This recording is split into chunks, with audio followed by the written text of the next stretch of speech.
Esta primavera, florescemos juntos.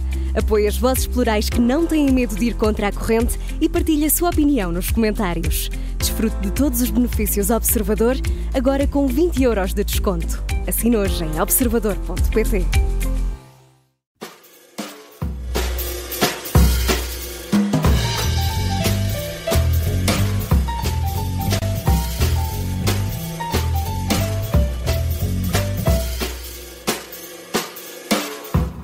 Bem-vindos ao Sofá do Parlamento. A Iniciativa Liberal já aprovou as listas de candidatos a deputados depois das saídas de Bernardo Blanco e Patrícia Gil Vaz. Hoje recebemos um dos cabeças de lista que procura continuar no Parlamento. Bem-vindo, Mário Amorim Lopes.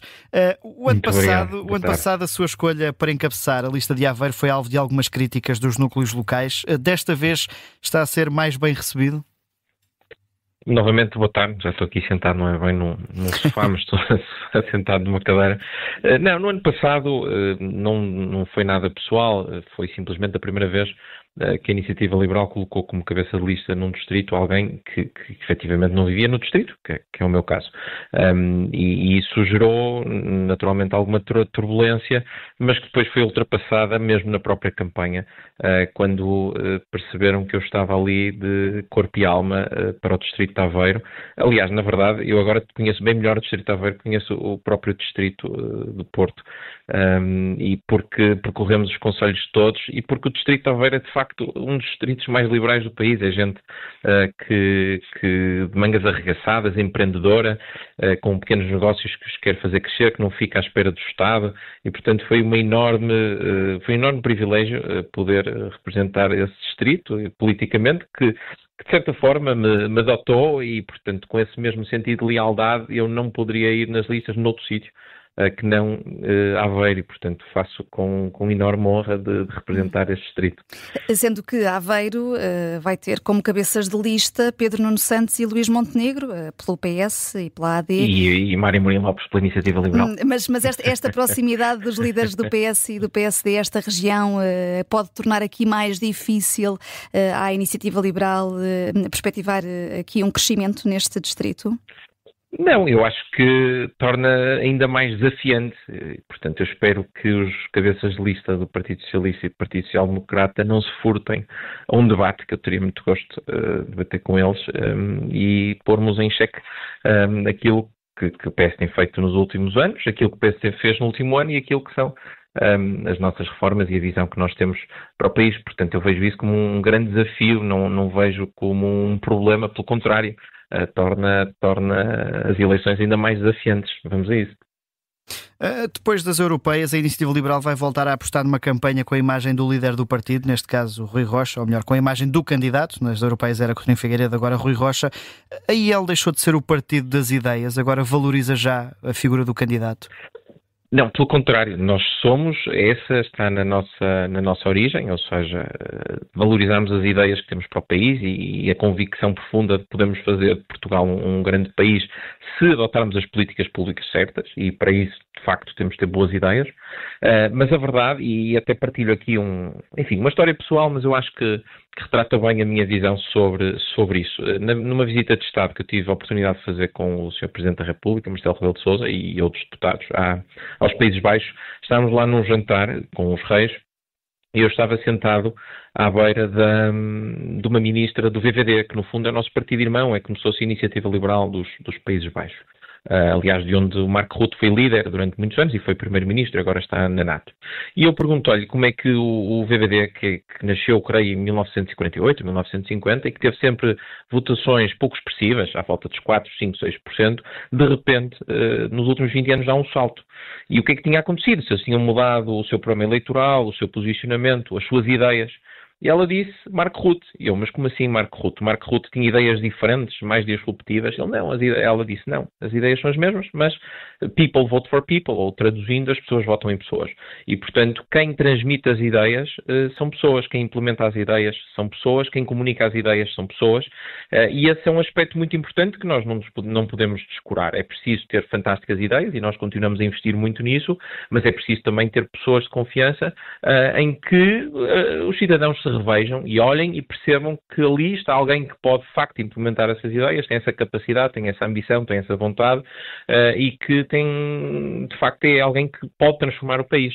E, portanto, no fundo, estamos a conciliar isso, estamos a conciliar a ter as ideias certas com as pessoas capazes de implementar essas ideias. O PSD surge numa sondagem da Pitagórica mais distanciado do PS, sondagem revelada ontem à noite. Estes dados são um primeiro sinal de que Luís Montenegro fez bem em apresentar uma moção de confiança e provocar uma crise política, porque nas sondagens não se está a revelar propriamente uma perda eleitoral, antes pelo contrário. Eu não sei se podemos concluir isso, porque também podemos ver que a maior parte das pessoas não queria estas eleições e que, em boa verdade, nós tivemos ali uma situação em que estavam dois atores políticos, no caso Pedro Nuno Santos e Luís Montenegro, que mais parecia uma luta de galos, e isso nunca é positivo, porque gerou uma situação que ambos poderiam ter evitado.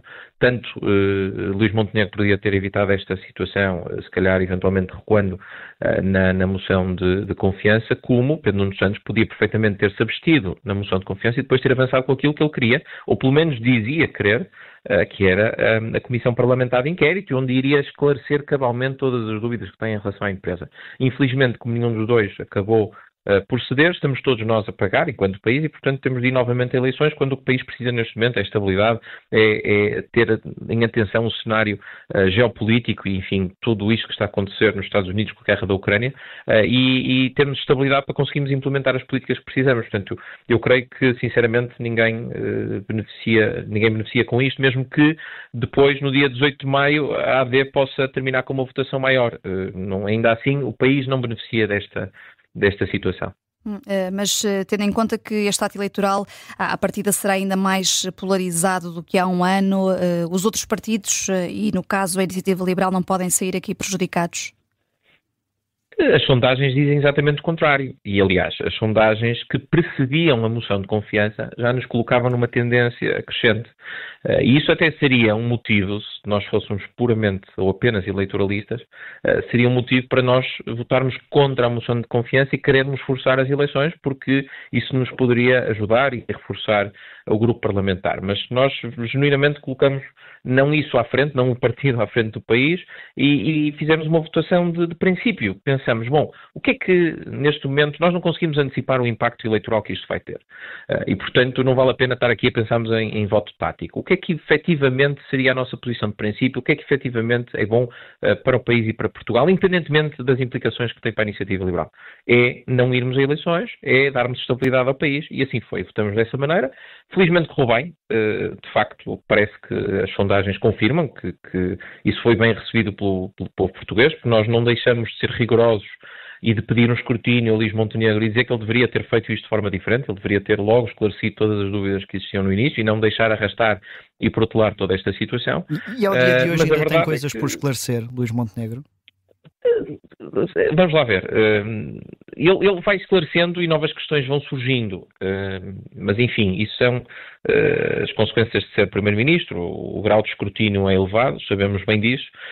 E esse escrutínio não é errado, desde que não chega ao nível da devassa. Do que se sabe atualmente, quer dizer, a questão é que vão sempre surgindo novas questões. No início, se recordarem, logo na primeira moção de censura que o Chega apresentou, no fundo, para abafar os seus casos, e funcionou, pelos vistos, o que estava em causa era a lei dos solos e o facto de ter Nani Dias, que foi imprudente e abriu duas empresas, logo duas imobiliárias, no momento em que está a aprovar, e que o próprio é autor da lei dos solos, depois originou a dúvida se uma empresa que Luís Montenegro teria, que tinha um CAI de imobiliária, se não poderia ser usada também para beneficiar da lei dos solos.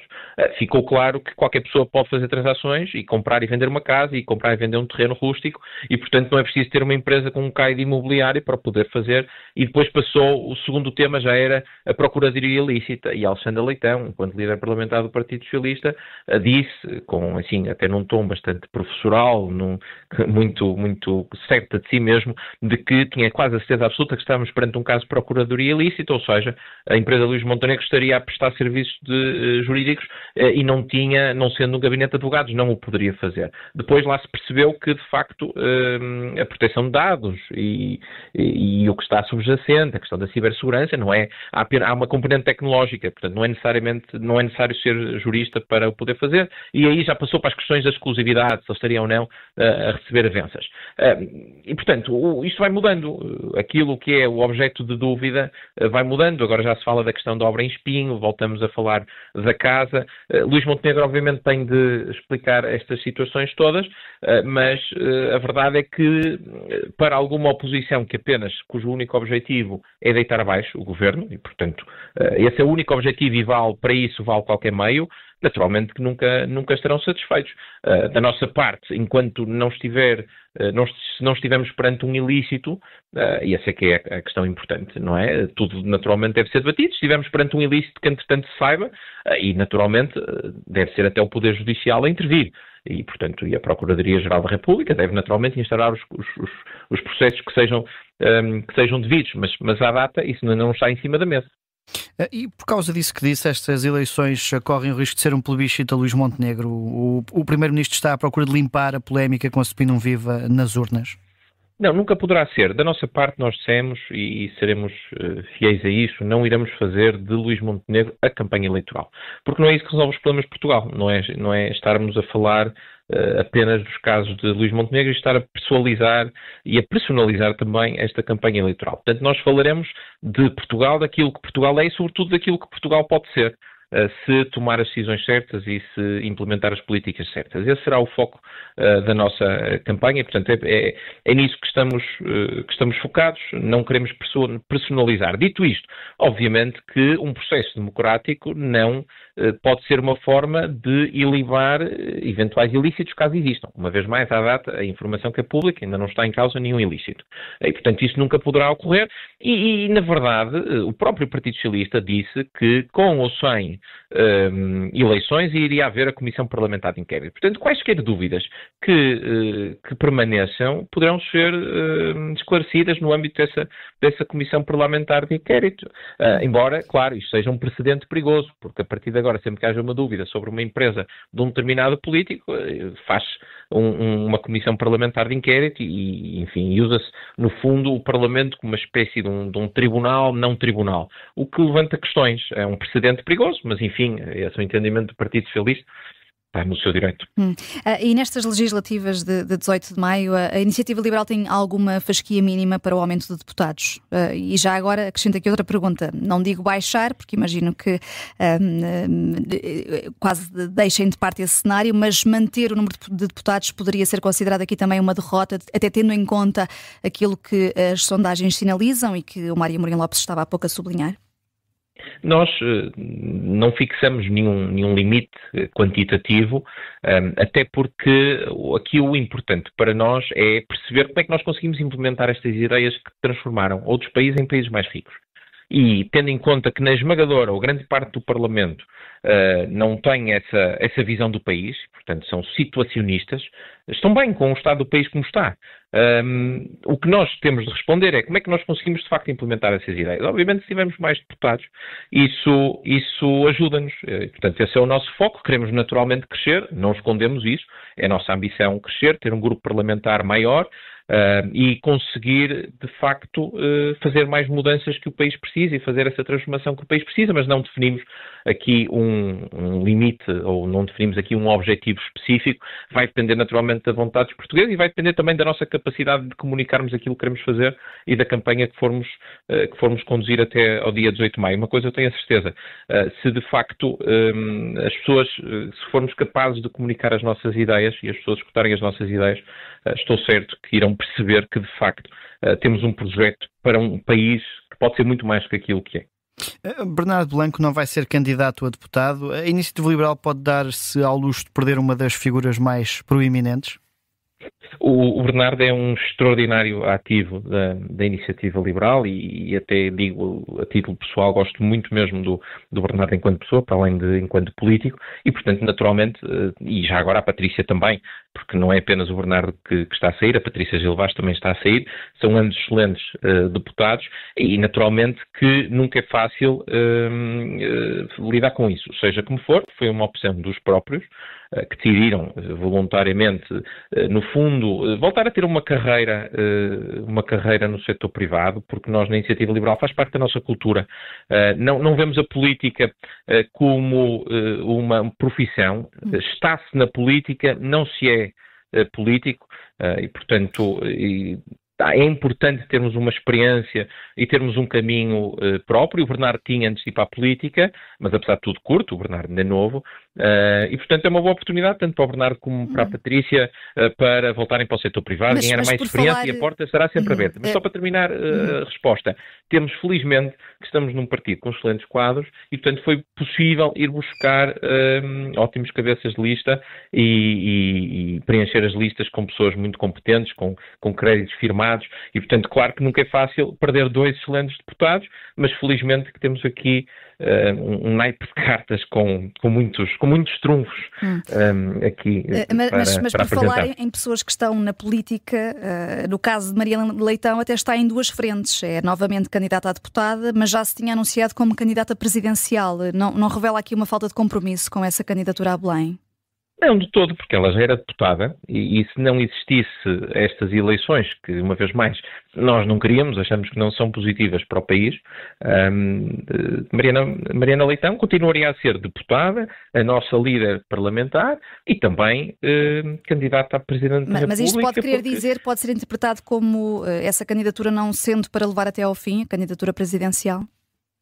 Não, de todo, vai ser para levar até ao fim. Aliás, até porque nós, olhando para os candidatos ou protocandidatos que estão em cima da mesa, era fundamental ter alguém com a frescura e com a energia da Mariana Leitão e, portanto, é fundamental, não está em cima da mesa, não levar a candidatura de uma forma séria e nós na Iniciativa Liberal, obviamente, que sabemos qual é o nosso ponto de partida, mas quando fazemos as coisas é para levar até ao fim e com uma convicção de facto ser para ganhar. E, portanto, faremos a mesma campanha que faríamos estando convictos ou com a certeza absoluta que seria para ganhar.